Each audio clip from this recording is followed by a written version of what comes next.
Our two guests are the co-founders of Rhythm, Josh Knudsen and Jake Gannon. And I'd like to share a little bit about them before they get into answering some questions. Josh earned a bachelor's degree in psychology in 2012 from the University of Texas at Austin and a master's degree in mental health and behavioral medicine from the Boston University School of Medicine in 2015. After graduation, Josh and his wife moved to San Diego, where Josh worked as a licensed marriage and family therapist until 2017. In an effort to make a larger impact on the systemic issues that affected each of his patients, Josh left his career as a therapist and set out as an entrepreneur focusing on building solutions that would elevate humanity. Josh and his wife moved back to Texas and started their first business, Thrive Child Development, in Denton, where they taught emotional intelligence skills to children 6 months to 4 years old. Jake earned a bachelor's degree in entrepreneurship from Auburn University in 2012, and he began working in the IT staffing and project management fields with industry leader Insight Global for 3 years. In 2017, Jake co-founded Society Method, a custom web development services company that focuses on enterprise clients with sensitive needs for data analytics, reporting, and end user experience. Jake and Josh reunited in January of 2019 with a passion for leveraging technology as a positive agent for change, with Rhythm being their very first endeavor as a team. They co-founded Rhythm with one goal in mind: to bring SEL and EQ to the larger education system and to positively impact the lives of as many students and teachers as possible. Welcome, Josh and Jake. We are so excited to have you here at today's virtual expo. Thanks for coming. Thanks for having us, Ruth. Thank you. So let's just dive right in. And as those of you in the audience, if you have any questions as we go along, feel free to put them in the chat box. And occasionally we'll ask Michael Justice here to let us know if anybody does have any questions. We want to be real casual and answer any questions that you have. So I'm going to begin with Josh. I'm going to ask you the question: with all of the changes in education that are going on at this time due to COVID-19, how has your work evolved or changed due to all of these changes? Great question, Ruth. Thank you for those introductions. That was really cool to listen to. Just You've done a lot. Yes. Well, I mean, I'm like, wow, I really don't think I've done that much, but when you're reading it, it sounds really nice. So, and I want to follow up on that too, just before I start. Jake and I, our core value, amongst others, but our first and foremost is real people. So we try to be as real and authentic and open as humanly possible. And just in that vein, don't hesitate to interrupt us and ask questions. We're happy to make this conversational if it feels like it should go that way. With regard to the question, I mean, how have things changed for us? It's this sort of fascinatingly, it's like everything has changed and nothing has changed. Our application that we built, it was a digital resource, and it just so happened that there really wasn't a whole lot we needed to do for it to work in remote settings. It's a digital check-in, and I think the only thing that changed for us really was just what we realized was kind of two things. Number one, about what is the value that this application can bring now. I think before it was kind of, hey, it can give your teachers some information about students that may not, communicate that otherwise. Now it is, hey, this can give you information about the students that, all of them, because you can't actually see them. Some of them you can, you can't. It's hybrid, it's weird. You got to understand what's going on with the human part of it. So I think really more than anything, it's just made it more important, the work that we were doing before. Nothing has really changed about the app. I think the only thing that really maybe changes again is just kind of how we train and how we talk to people about how to use it.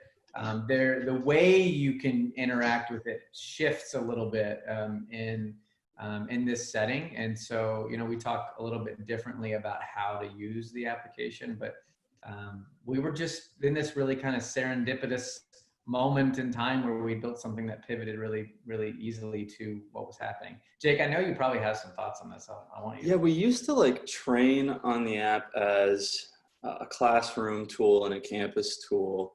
And I feel like on trainings a lot, the educators and admins would see the value and go about their day. But now with the state of the world being what it is, educators and admins are really looking to us to help train their staff on how this can not only solve challenges regarding SEL and connectedness with their students, but really help settle some of the fears that they have.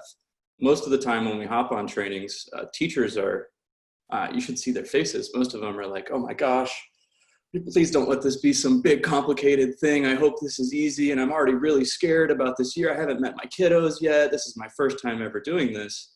And really what we say is, guys, we're here to show you something that regardless of the educational setting, in person, hybrid, or remote, we have something that will allow you to check in and know what's going on with confidence. And not only that, it's simple. It's really easy. We're not going to give you something incredibly robust to heighten that that fear factor that you guys are feeling. If anything, we want to take away from that and bring you guys some peace. So yeah, I'd say the general attitude has shifted around the way that we train and provide the product to our customers, for sure.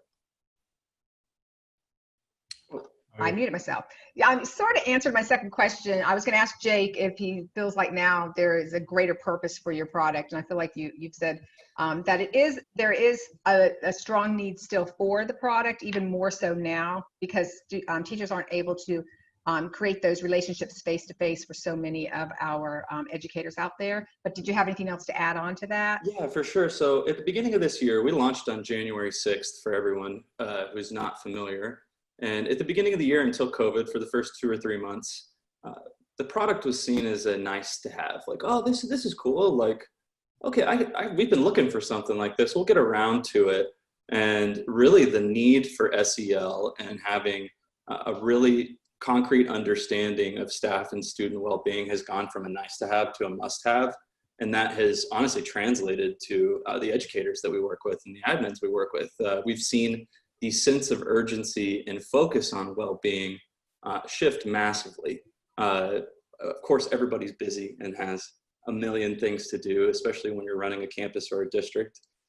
And the awareness around the importance of this has grown significantly over the past 6 months, which has been incredibly encouraging to Josh and I that, wow, okay, something that was seen as like, we'll get around to that maybe in the next 2 to 3 years, that what Josh and I realized from the beginning of, you need to get on this now, like this is important right now, has really kind of risen to the forefront. And the urgency around us being able to serve in that way has been recognized. And we've been really grateful. We were working mostly with campuses and districts here in Texas. And now the awareness just in the education industry in general has grown so much that now we have campuses and districts all around the country and the world reaching out saying, hey, we feel like you guys know what you're doing. Help us get to a place to where we can feel confident this school year.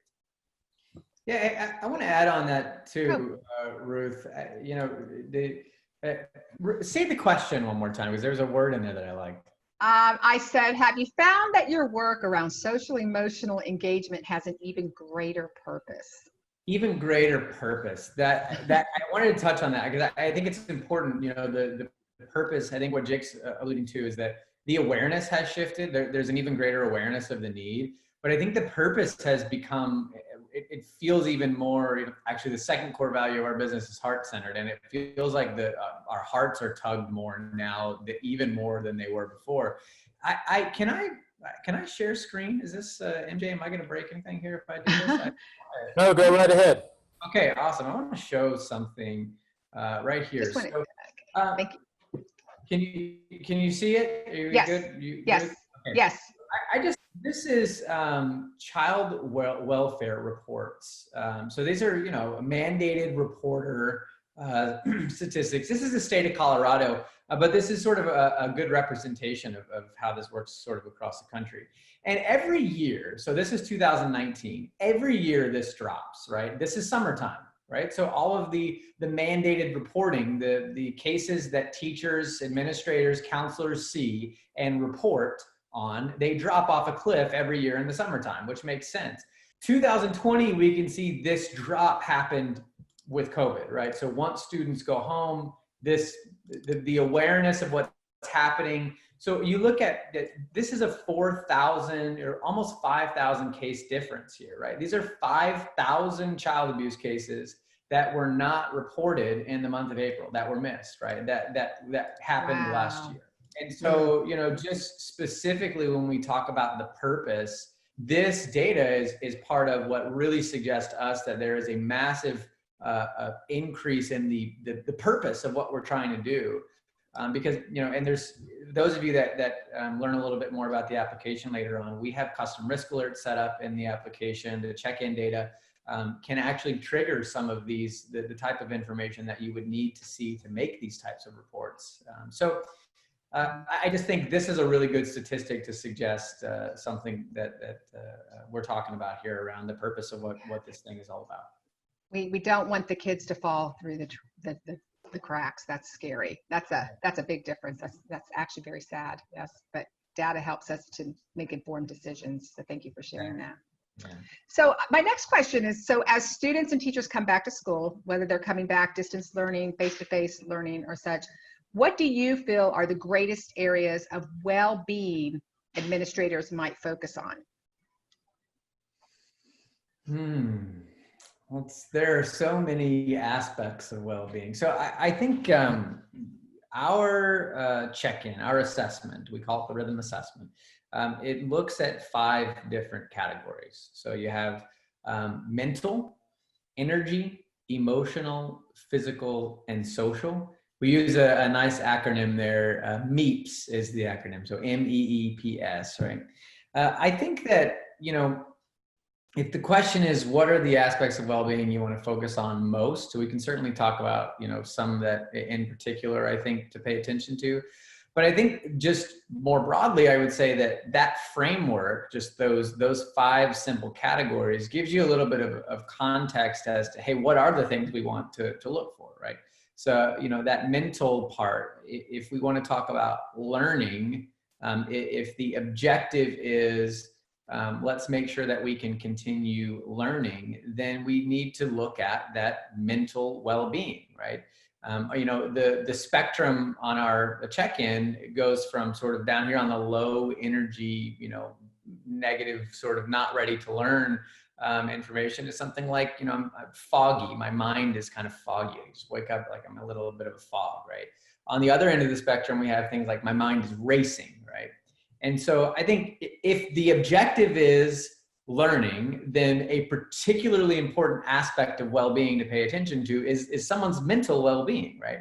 If I'm out of a routine, out of a, you know, a rhythm, actually goes into a question later I think we'll get to, then that mental well-being becomes a little bit more challenging. Or if I'm in a situation that's stressful, my mind is racing about all the things that I need to pay attention to, it becomes more challenging to actually take in and consolidate information. So I think that category is of particular importance.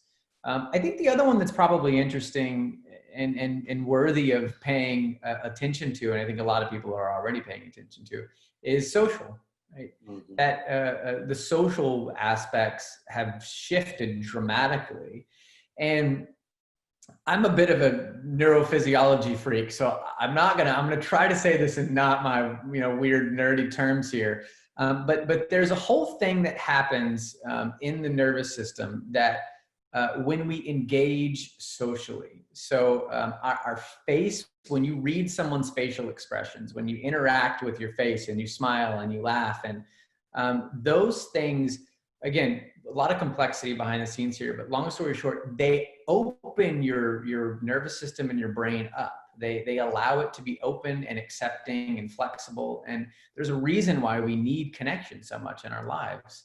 And there's a whole mechanism underneath the surface that's happening here. And so if that social aspect of well-being is dramatically affected, it doesn't just affect, the normal things we would pay attention to, right? Like, he feels disconnected, he's probably a little sad and lonely. It actually also affects the mind's ability to be open and take in information. Again, so if the objective is how do we help our students to continue to learn in the midst of this? What aspects of well-being do we need to pay attention to make that happen? That mental part is pretty obvious one, but the social one actually really has a huge effect on the ability to learn, because we're social creatures. We're built to be this way.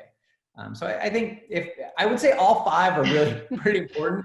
But if I had to point to two, I think those are two interesting ones really to pay attention to. Awesome. Yeah, and another one I would mention too, like hitting the P on our MEPS and physical, and this is going to be obvious for educators and admins too, but hunger. One thing we've learned through the app is that there is a lot of hungry kids and adults out there as well. Effective resource deployment is something that we feel like has been almost borderline impossible to effectively nail before Rhythm. Hearing direct feedback from both kiddos and adults on, I'm hungry, I haven't eaten in 2 days, hearing it, straight direct from the kid's mouth and it being documented really helps put patterns in place for more effective resource deployment, because in a time when everybody is spread out apart and you're trying to make the best decisions possible on where to allocate those resources, having direct data is really helpful. And kids and adults alike will tell you that they're hungry and they haven't eaten. So that's been a big learning moment for me over the past 18 months is, wow, there are a lot of hungry kids and adults in our local area here that we're able to serve more effectively in that way. So hunger is one that's near and dear to my heart for sure. Absolutely. And I love your app, and I've shared that with you both before. And when I was at the district level, I would have loved that data when I was writing grants and trying to figure out what data do I want to show that I really need those tools for students that are hungry, or the resources for students with those needs. And it's interesting because you didn't just say students, there are teachers that are hungry too. And that's very interesting. And we'll talk more about that, the app, so that they can see, our guests today can see that not only can a student use the app, but also teachers as well. Thank you. So we've said the word social emotional many times here, and social emotional learning really is a very broad term, and it can mean a lot to different things to different persons. So as you were beginning your research for this tool and began creating the Rhythm app, what was your working definition of social and emotional learning? Yeah, so we still use this definition today, and I'm sure a lot of people watching this are familiar with CASEL, the Collaborative for Academic, Social, and Emotional Learning, but we love their definition of SEL. SEL is the process through which children and adults understand and manage emotions, set and achieve positive goals, feel and show empathy for others, establish and maintain positive relationships, and make responsible decisions. Now that is like literally the perfect definition. But what Josh and I have learned, it is really the intangibles. It's all the things that aren't currently being recorded in academic record. It is the things that employers hire on. It's the thing that keeps relationships glued together throughout life. It's the thing that teaches positive communication, even when you don't want to positively communicate with someone. It's the set of skills that you can fall back on when you're feeling like you're at your worst or at your best. So we like to say it's the intangibles. It's the things that we all know we should be doing, that for some reason we find it hard to do those things because we haven't been trained or haven't necessarily practiced those tools throughout our lives and careers up to that point. Yeah, I would just jump onto that too. I mean, we definitely use the, CASEL's framework.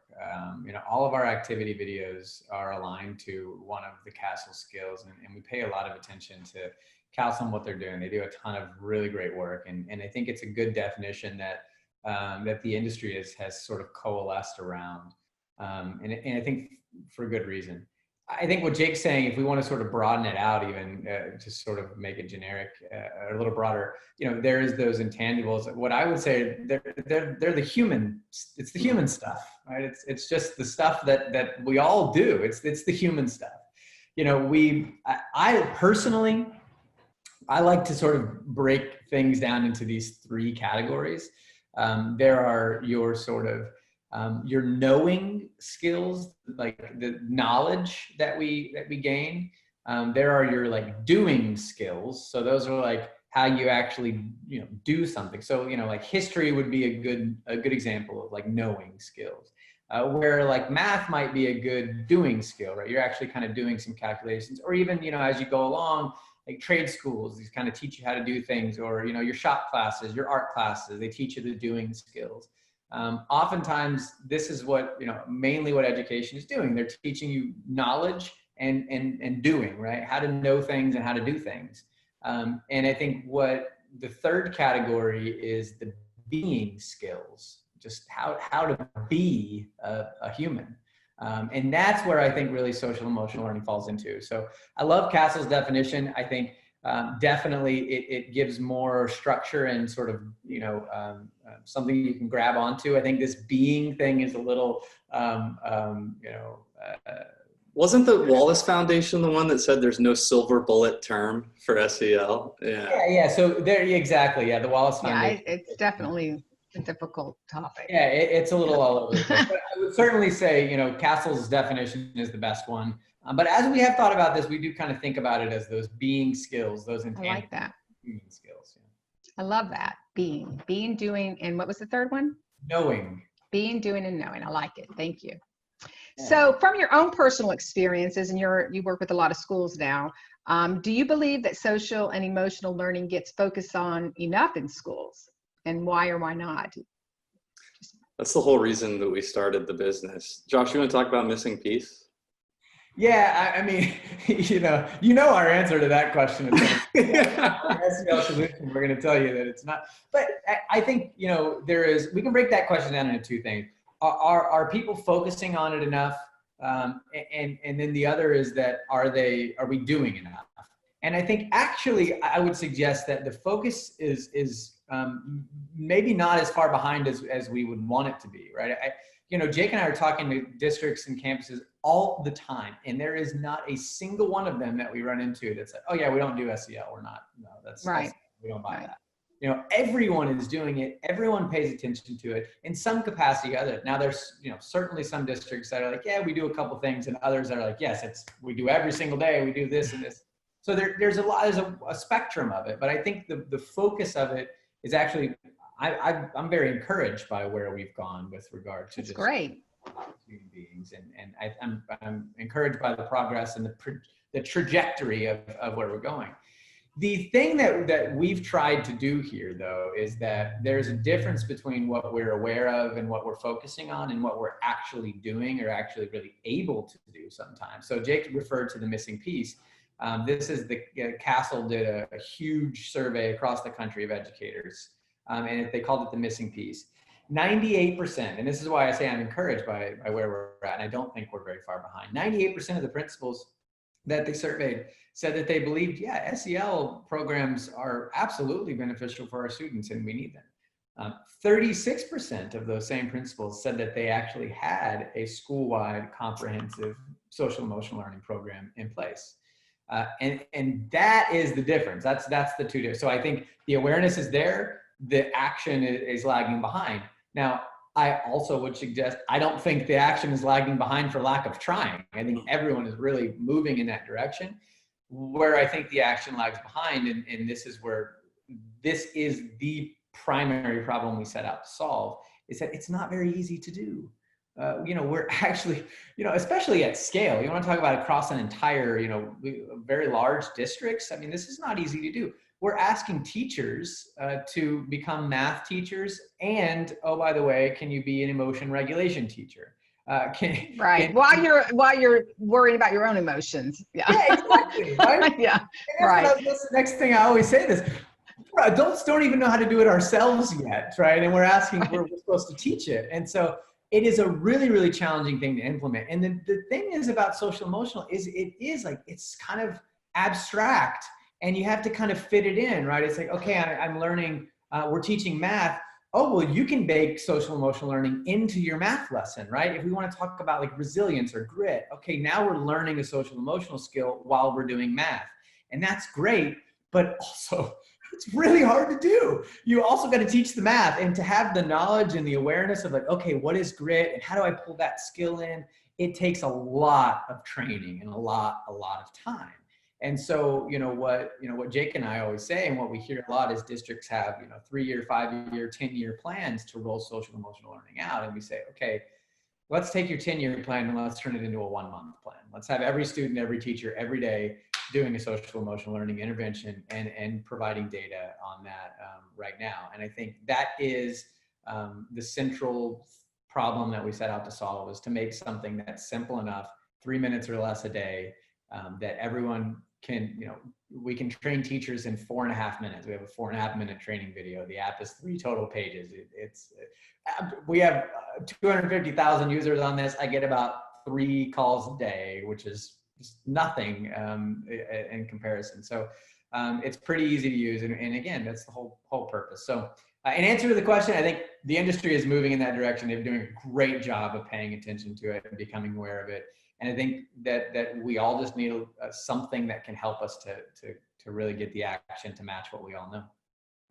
Awesome. Did you have anything to add to that, Jay? Because I want to start talking a little bit about the app itself. But before we get into that, anything about any social emotional learning challenges that you think students or teachers are facing? Josh just nailed it. I mean, he literally brought it home. That was perfect. Yeah. He said the pieces I was going to say. Okay. It's like we read each other's minds now or something.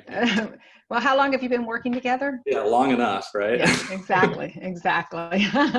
So I'm really excited that you're going to get to share with our audience today your Rhythm app, because it really takes a glimpse in real time of looking at a student or a teacher's social and emotional well-being at that given moment, and how that can affect their learning and or their teaching.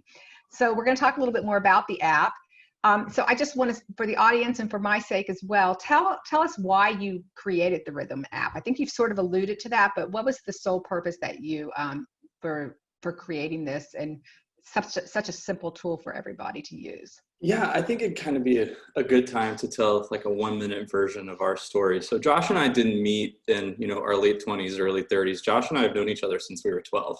So we've been friends since we were that's why you can finish each other's. Yeah, I was about to say a long time. Yeah, it's a long time. But we really had, went to school together from 7th through 10th grade.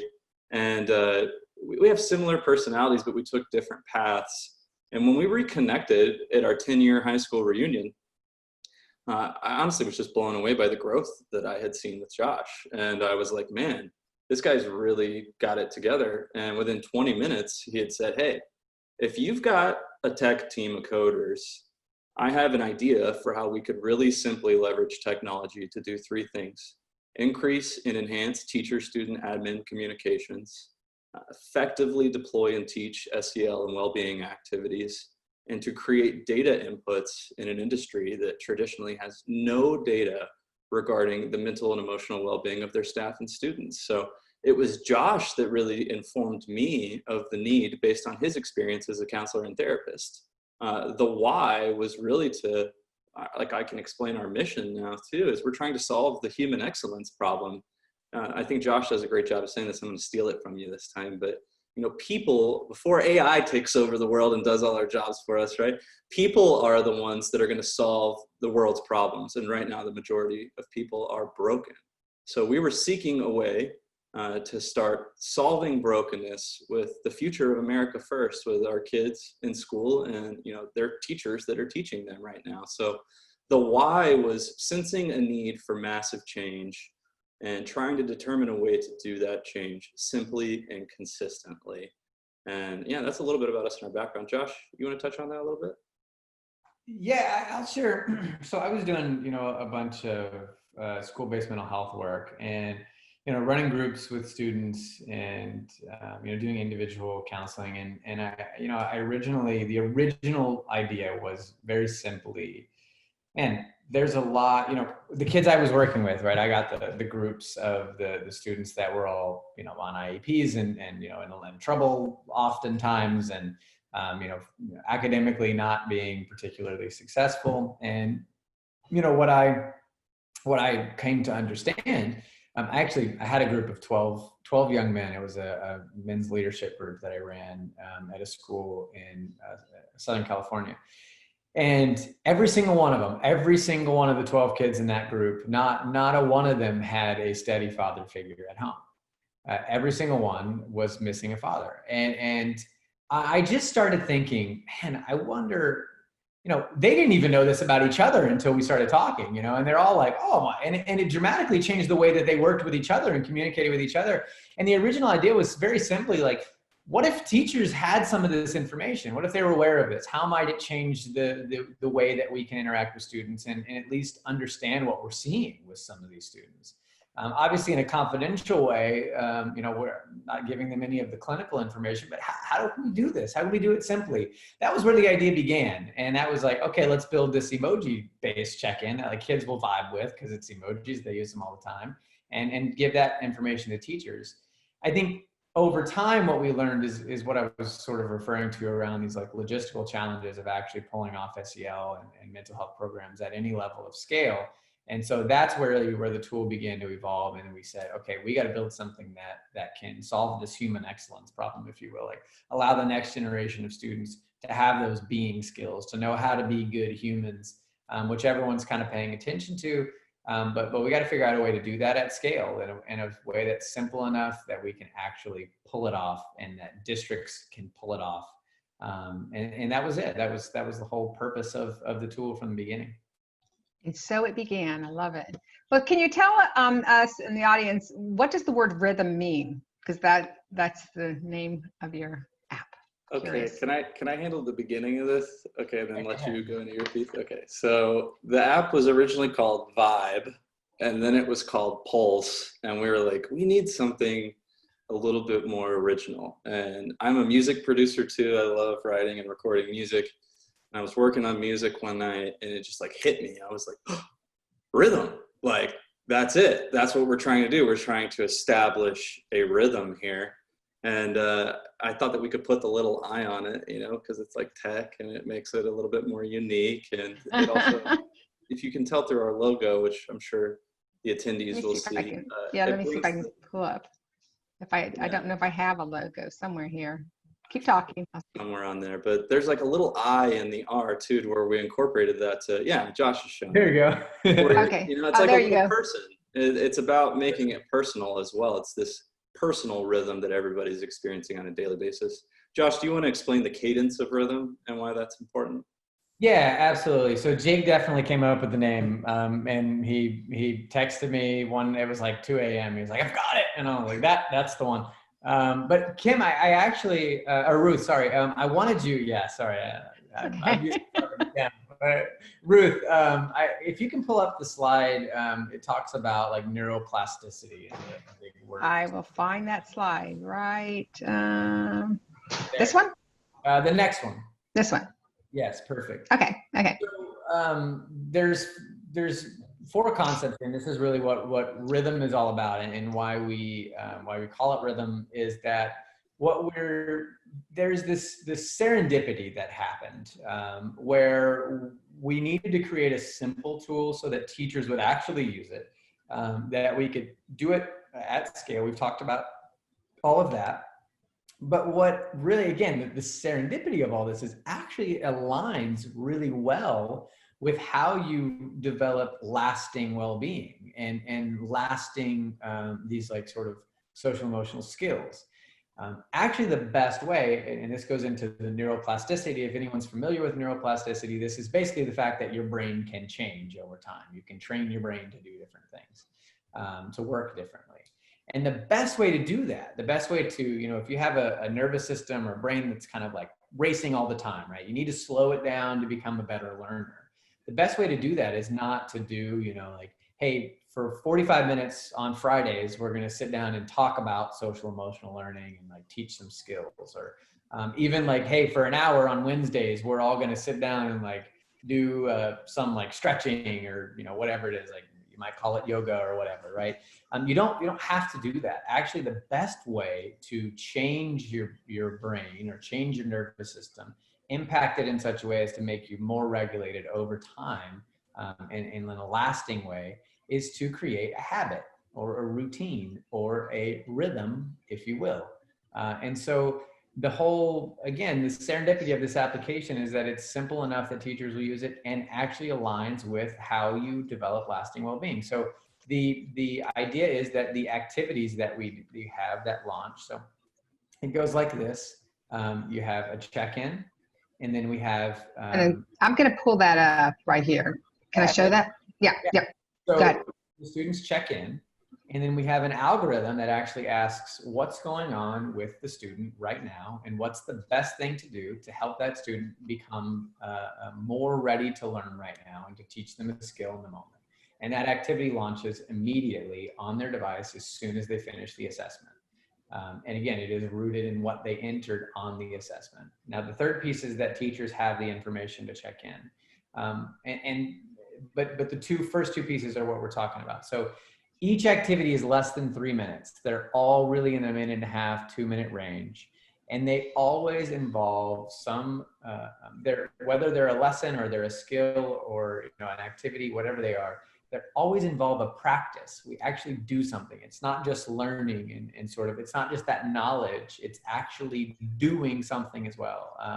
And so there's always breathing at the beginning or breathing at the end, no matter what's in the middle. If it's a full-blown breathing activity, students will actually be breathing. There's movement, there's stretching, all sorts of stuff. And so the idea here is that you create a daily rhythm where you build self-awareness through checking in, and you build lasting changes in your self-regulation by creating a habit, a routine, a rhythm of actually practicing self-regulation, actually practicing these social emotional skills every day. So that's why it's called rhythm. It's the routine. Love it.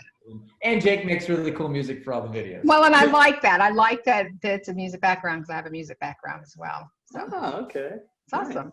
So you shared here that it's a simple tool that students go in, and our teachers, they can go in and they take a quick 5-question little survey, and then it through the algorithm it determines what would be a good quick activity less than three minutes that they can do to kind of help regulate themselves. So I'm just curious about what does rhythm actually measure, and how's it gathering that information kind of behind the scenes for our educators to use? Yeah, Josh, you mean to go? Yeah, I'll jump in on it. So it measures, I was talking about those 5 categories earlier: mental, energy, emotional, physical, and social. So your MEEPs, right? Okay. And it gathers it on this left side. You can see that's the check-in. It's that simple. And so, that's it. I mean, that's what it looks like. It looks at those States of being, y'all. We call it, states of being is what we're looking at, right? States of being. Okay, How are you doing right now in the moment in these 5 categories? Okay. And the thing is, that's great about Rhythm, Ruth, is you don't just get to do it once a day. That's what I was just going to ask you. Unlimited check-ins, correct. Perfect. And if you wanted I believe you've answered this for me, but I want for our audience, if you wanted your entire class to see the same video every day, is there a possibility of doing that instead of just the individual video? For example, this one says seated cat cow. Is that a cat cow? Seated cat cow? Yeah, cat cow. If anybody does any yoga, cat cow. Okay.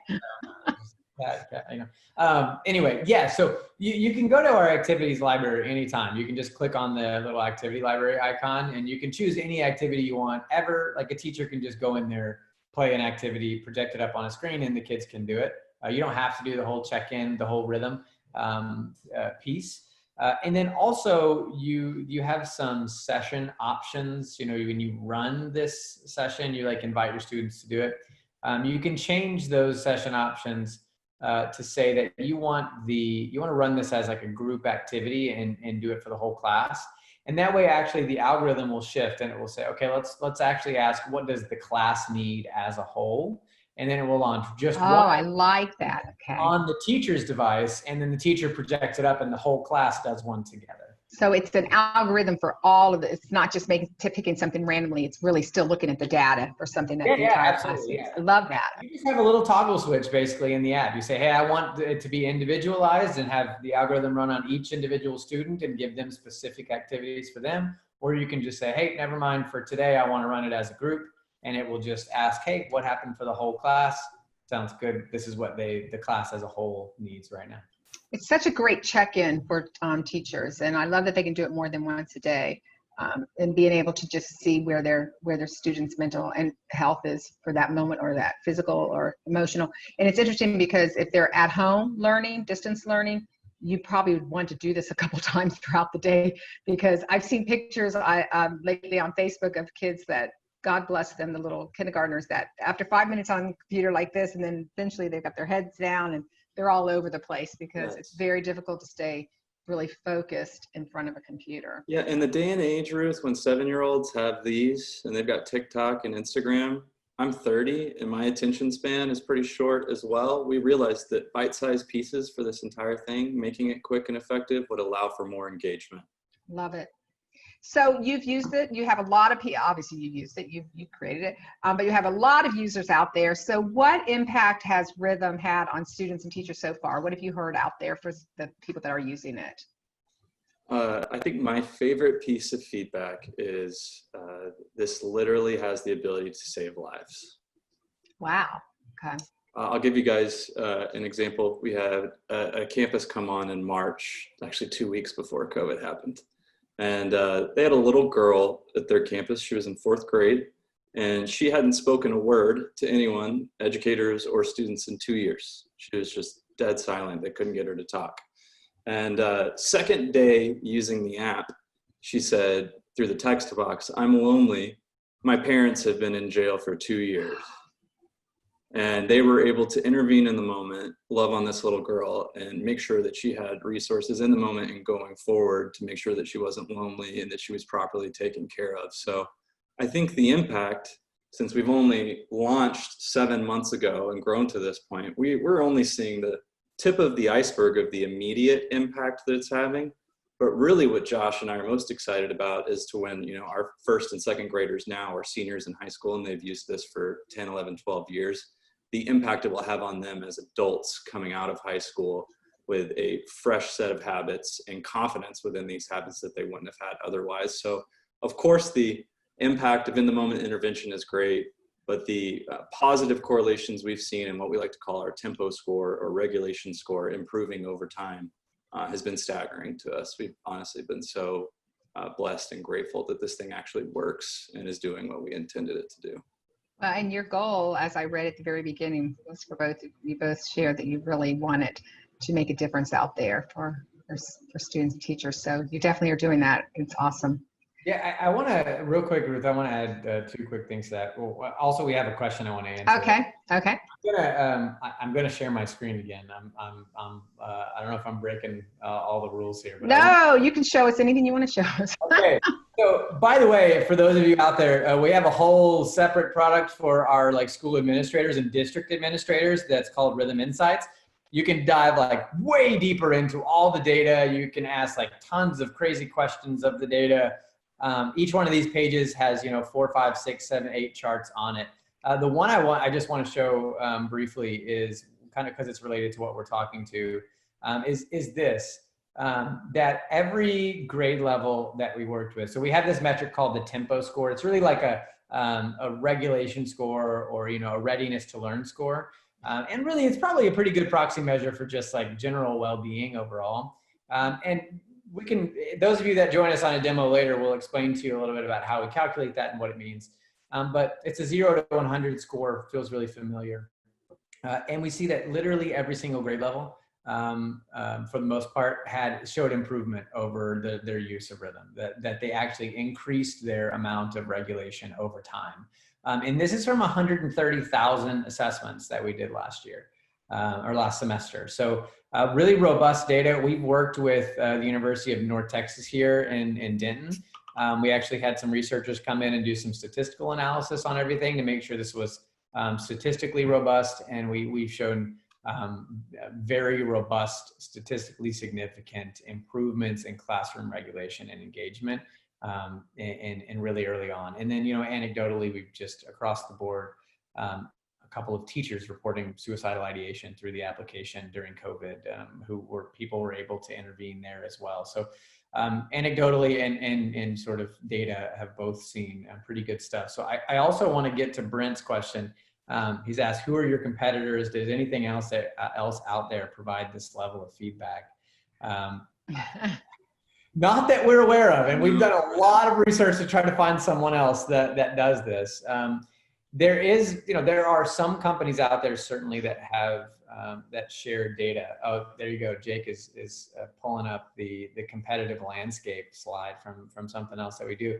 The vast majority of this like social emotional market is in this lower left quadrant, which is, you know, paid curriculum and professional development, right? It's let me buy this curriculum and then I'll train my teachers on how to do it. They provide some professional development. This is where, you know, most of the products live, and really sort of lacking in data and that piece. On the bottom right, this would probably be our main competitor, to be honest, Panorama Education. They do assessments as well, and then they have, you know, a library of activity resources that teachers can do. There's two kind of differences in what we do and what Panorama does. Panorama looks at like skills and competencies. So they look at, you know, students like grit and growth mindset and those types of things, right? The school climate. What we look at is states of being, right? How is the human being actually doing? Which is completely different. What we also, the way we differ from them as well is that theirs is a like pre-post test, right? We ask a big set of questions at the beginning of the year, and then we do it again at the end of the year, and we compare the results. Rhythm is daily, living, breathing data. It happens every single day. It's new every single day. And actually, I would suggest we're getting a little ahead of ourselves in this conversation. You guys are going to get a little sneak peek of what is coming in the future. But we're actually building the exact same skills-based assessments, school climate assessments.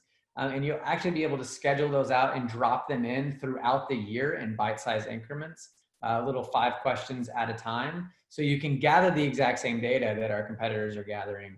And you can also do it in small increments that are not crazy, and you can make it living, breathing data. You can gather it multiple times throughout the year, watch how it changes.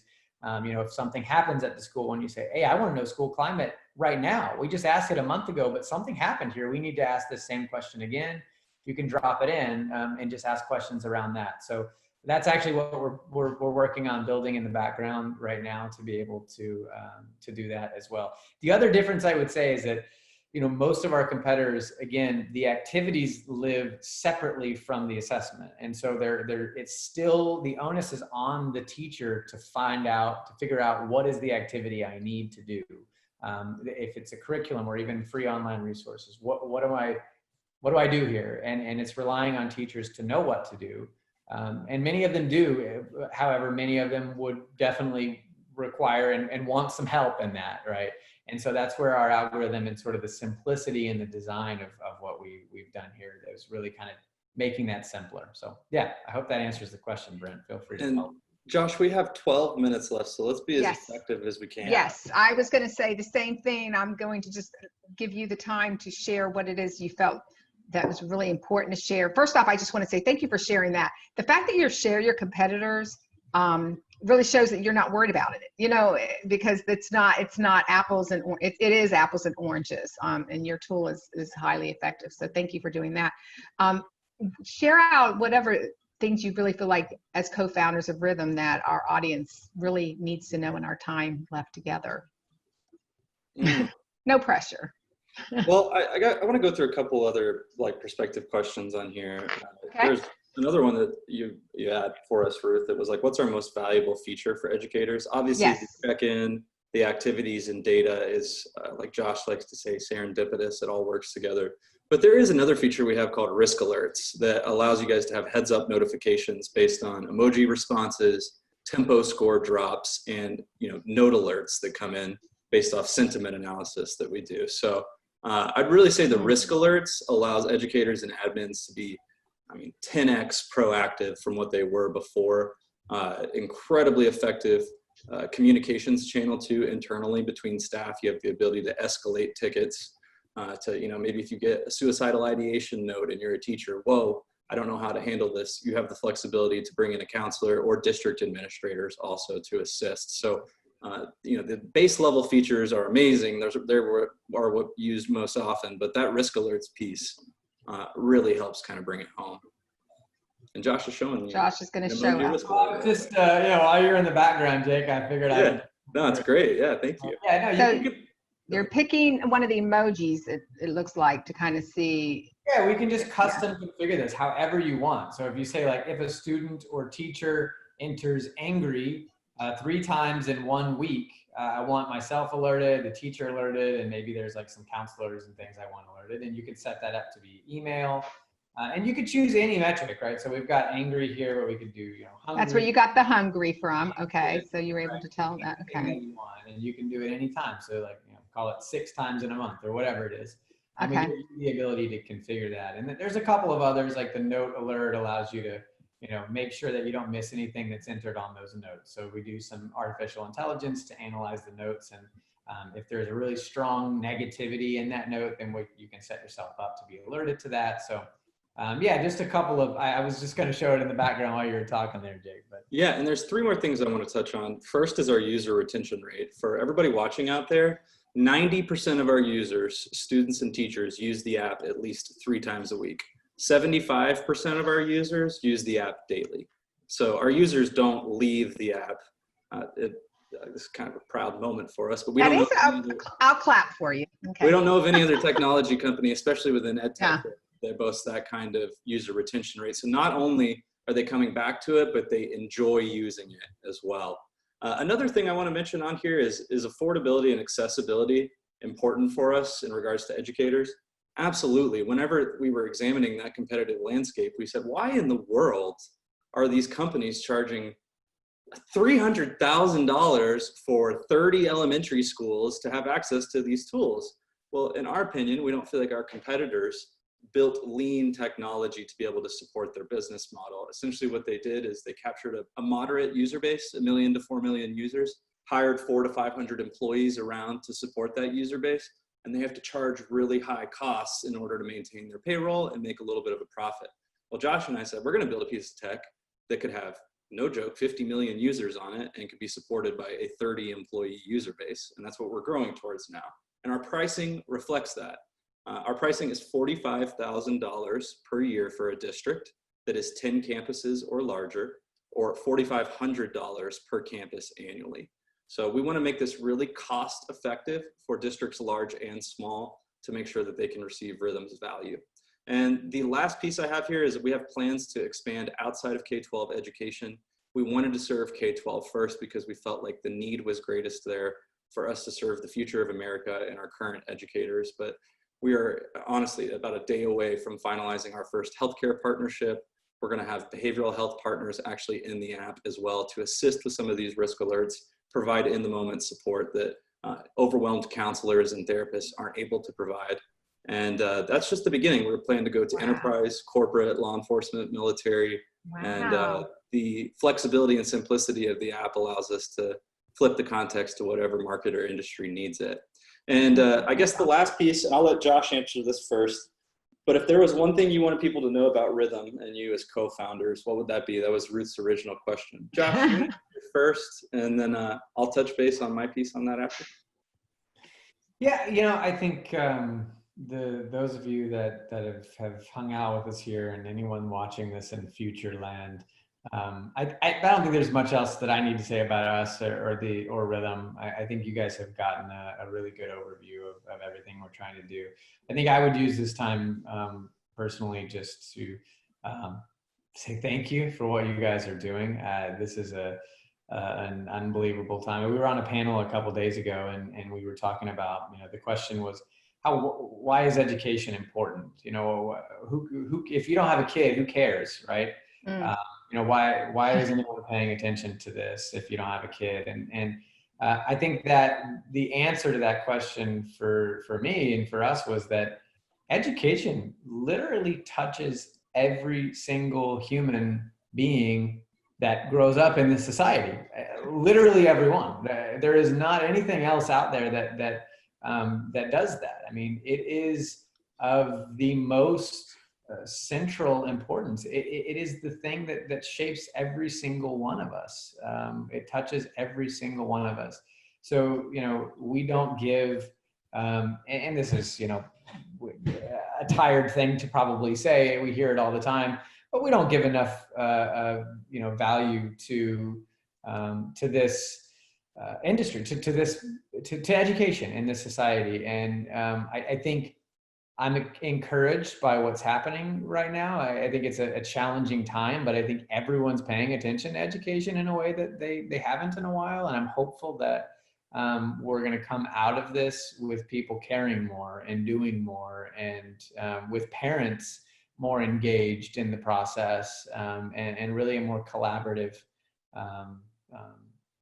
society around education. So you guys are doing the most important work in the world, and I just thank you for it. And if you think that we can be of any service to help you guys look at some of those being parts of what you're doing, some of those soft human skills, Jake's dropping in how to find us. Please connect with us and let us know how we can serve you.